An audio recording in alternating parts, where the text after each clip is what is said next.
In this video, I'll show you how to create an invoice in Xero. Once you are on your Xero account, the first step is to head over to the top bar. And on the left hand side, you just want to click on the second option, which is sales. Now, under sales, you want to click on invoices, and that will take you to the invoices page. And in order for you to create an invoice, head over to the top and left corner and click on create new invoice.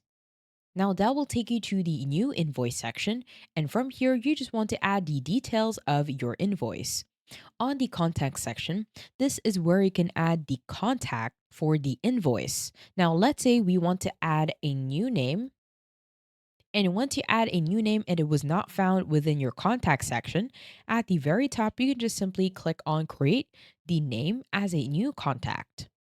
Now, once you do that on the contact details, you can add their name, their email, their country, area, phone number, and at the bottom, you can also set the delivery address as well as the billing address. And once you're done, head over to the top and right corner and click on save. And once you click on save, it will automatically be added as a new contact. Now, on the right hand side, this is where you can set an issue date. So if you click on the date, in here you can choose from one of the dates that are available. You can even set it to a specific month as well as a year. Let's say this invoice is set to be the 21st, and the due date, let's set it to be about the 24th.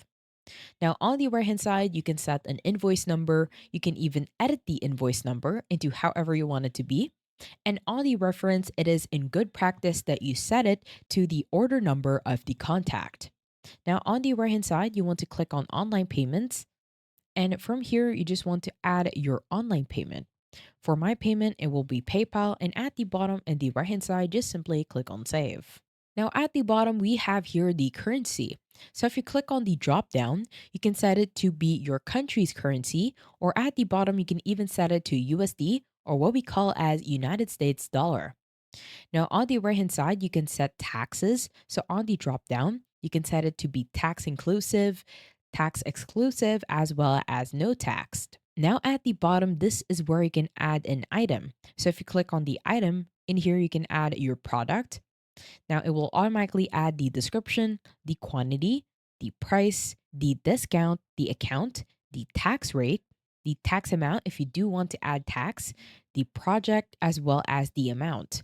Now, you can even add a second item and head over to the bottom and click on Create New Item. And on the New Item section, you can set a code, a name. You can even track the inventory item as well as the purchase.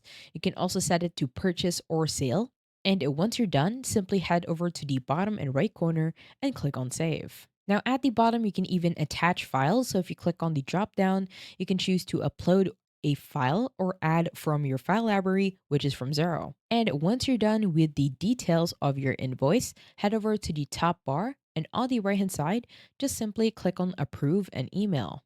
Now, once you click on approve and email, on the right hand side, this will be our email template.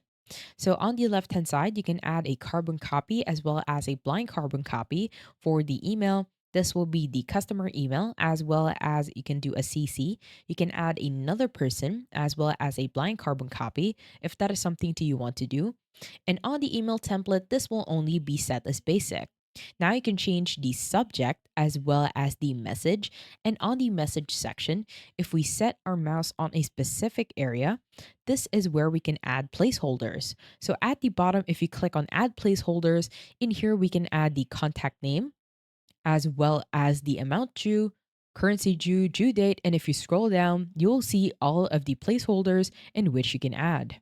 And once you are satisfied with how your invoice looks like, just simply head over to the bottom and right corner and click on send email.